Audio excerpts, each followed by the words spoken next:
is completely separate from the rest of the Battle for Middle-earth 2.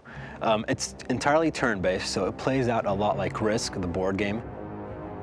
We drew the map on a paper game. We had little chess pieces that you could move around, and we iterated on that design. We invited other team members to come and play it and give us feedback, and we took that feedback and we tried to improve upon that paper game as much as possible before ever writing a single line of code. It was going to be a simple little board game that allowed you to move around through Middle-earth, and it ended up being this sort of, it's still simple to play, but a much deeper and richer experience than we expected. It's the one opportunity in the game where you truly get to control all of Middle-earth. The entire world is split up into 38 territories, and your overall goal is to move from one territory to the next in an attempt to defeat your enemy. And the first person to kind of conquer all of Middle-earth wins. War of the Ring has several different scenarios. In fact, I'll pull down this menu and you can see that there's quite a few of them. Each one has a different victory condition and slightly different starting parameters. Our standard and default one that we'll be talking about today is called War of the Ring, and the object here is essentially to take over and conquer your enemy's starting position. You can see that in this scenario, my starting location is denoted by this flashing blue territory, and my enemy's is this flashing red territory. Now, these are the default starting locations, but if I wanted to, I can choose to start myself as well as my enemy on any one of the 38 territories that encompass Middle-earth. In fact, I'm going to deselect my enemy AI opponent, who's playing as the Goblins, from his starting location in Mordor and move him slightly north to this territory in Dagorlad. What I'm also going to do is add another group of AI players, and I'll team one of them up with me and one of them up with my enemy. So I've chosen an AI men player, and I'll start them slightly to the south of my starting location here. And then lastly, I'll start the enemy's AI ally to the northeast corner here, and they will be playing a random faction.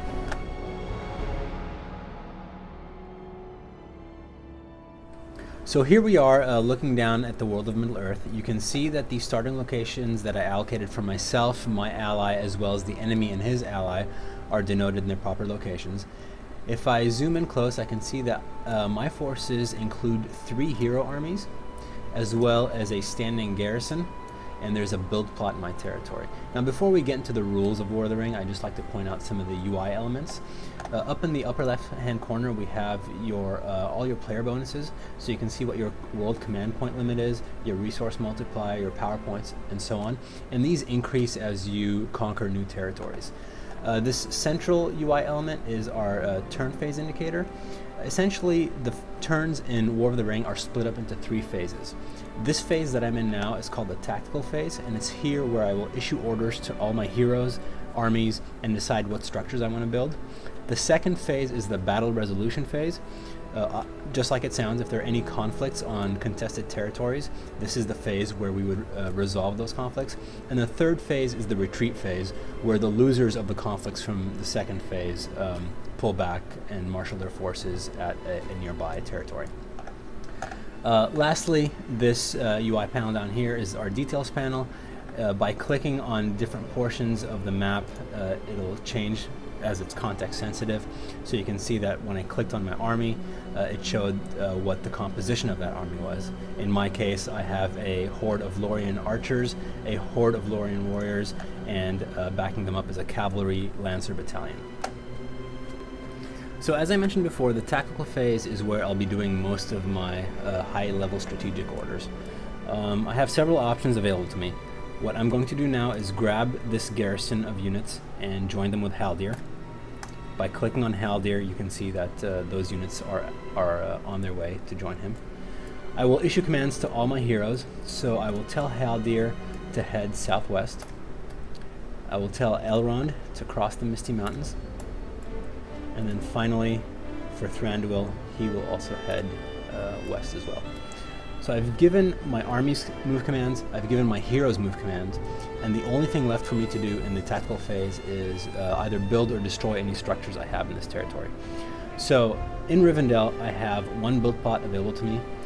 Most territories have 2 build plots, but because Rivendell is classified as a stronghold territory, it comes with a pre-built fortress. So with my one remaining build plot, I will choose to build a barracks from which I will build additional units from. Now that I'm happy with all the choices I've made, I will go ahead and hit end phase, and all the decisions that I made in phase 1 will be carried out through the next 2 phases. As there were no conflicts to be had in that first turn, we automatically progress to turn 2.